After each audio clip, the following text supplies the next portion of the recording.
Assalamualaikum warahmatullahi wabarakatuh. Berjumpa lagi dengan saya Pak Mas'ul di mata pelajaran basis data. Pada kesempatan kali ini saya akan membahas tentang terminologi basis data.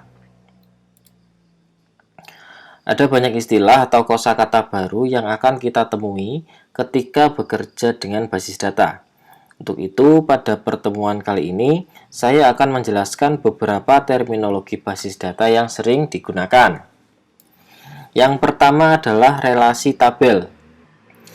Relasi tabel adalah hubungan antar tabel satu dengan yang lain pada suatu basis data. Terdapat tiga jenis relasi tabel. Yang pertama adalah one to one, yang kedua one to many, dan kemudian many to many. Kita akan bahas satu persatu. Yang pertama adalah one to one atau satu ke satu.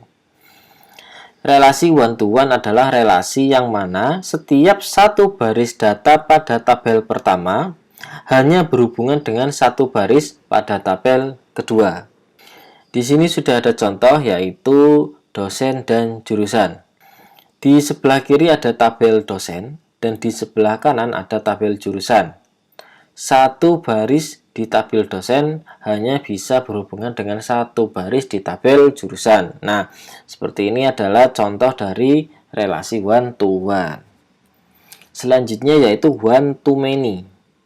Relasi one to many adalah relasi yang mana setiap satu baris data pada tabel pertama berhubungan dengan lebih dari satu baris pada tabel kedua.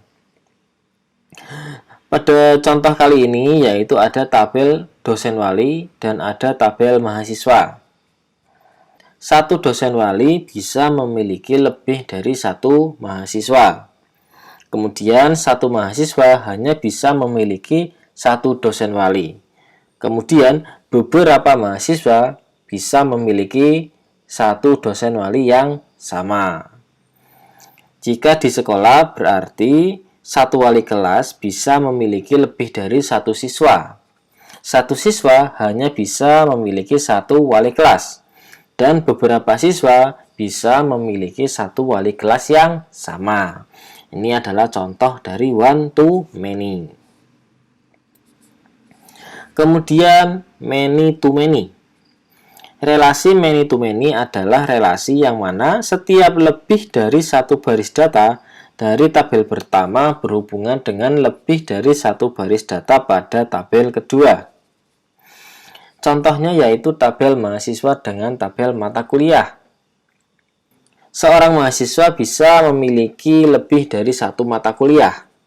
Dan juga satu mata kuliah bisa diambil oleh beberapa mahasiswa. Contohnya seperti itu. Jika pada sekolahan yaitu siswa bisa mengambil atau mempunyai lebih dari satu mata pelajaran. Kemudian, satu mata pelajaran bisa diambil oleh beberapa siswa. Contohnya seperti itu. Itu adalah contoh dari many to many. Selanjutnya ada atribut. Atribut adalah karakteristik dari sebuah entitas. Sebagai contoh, siswa bisa memiliki karakteristik yang membedakan antara siswa satu dengan siswa yang lain. Contoh atribut siswa adalah yang pertama yang jelas nama. Nama ini bisa membedakan satu siswa dengan siswa yang lain. Kemudian ada NIS, agama, tanggal lahir, jenis kelamin, dan alamat. Ini adalah contoh dari atribut. Yang ketiga yaitu record. Record adalah data yang membentuk suatu entitas yang disimpan dalam suatu tabel. Nama lain dari record ini adalah baris data atau tuple. Di dalam suatu tabel bisa memiliki banyak data. Satu baris data itu, itulah yang disebut dengan record. Jadi satuan data di dalam tabel itu namanya record atau baris data. Biasanya ditanyakan datanya berapa baris. Nah, itu berarti berapa record. Selanjutnya yaitu primary key. Primary key merupakan sebuah aturan di mana fungsinya adalah untuk membedakan antara baris satu dengan baris lainnya yang ada pada tabel dan bersifat unik. Syarat dari primary key yaitu yang pertama unik atau data tidak boleh sama ataupun ganda. Yang kedua, data tidak boleh null. Apa itu null? Null adalah tidak memiliki isi atau value. Pada contoh kali ini yaitu ada tabel dengan kolom ID kursus dan nama paket. Di ID kursus berisi 1, 2, 3, 4, 5, dan 6. Kemudian di nama paket ada Webmaster Graphic Design Digital Marketing dan lain-lain. Di tabel ini yang menjadi primary key yaitu ID kursus. Kenapa ID kursus? Karena yang pertama itu yaitu unik. Kenapa unik? Karena datanya tidak ada yang sama. Mulai dari 1, 2, 3, 4, 5, dan 6 itu semuanya berurutan. Kemudian data tidak boleh null.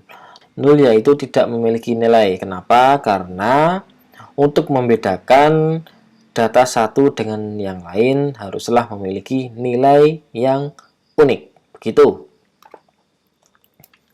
Yang selanjutnya yaitu foreign key. Foreign key merupakan suatu atribut untuk melengkapi hubungan yang menunjukkan ke induknya. Itu artinya, field pada tabel merupakan kunci tamu dari tabel lain.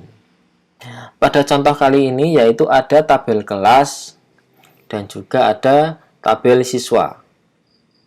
Di tabel kelas mempunyai dua kolom yaitu ID kelas dan nama kelas.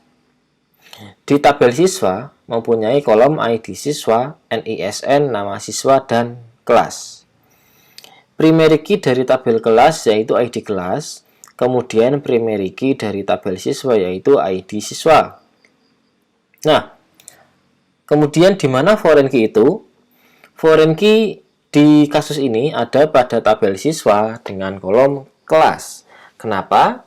Karena kelas ini merujuk pada ID kelas yang ada pada tabel kelas. Begitu. Nah, untuk mengisi tabel siswa, pada kolom kelas ini tidak usah diisikan nama kelas, tetapi cukup diisikan ID yang ada pada tabel kelas. Nah, ini adalah merupakan sebuah relasi. Gitu. Cukup sekian untuk pertemuan kali ini. Jika ada yang ingin ditanyakan, silakan bisa komen di bawah atau bisa lewat grup WA. Terima kasih sudah menonton. Wassalamualaikum warahmatullahi wabarakatuh.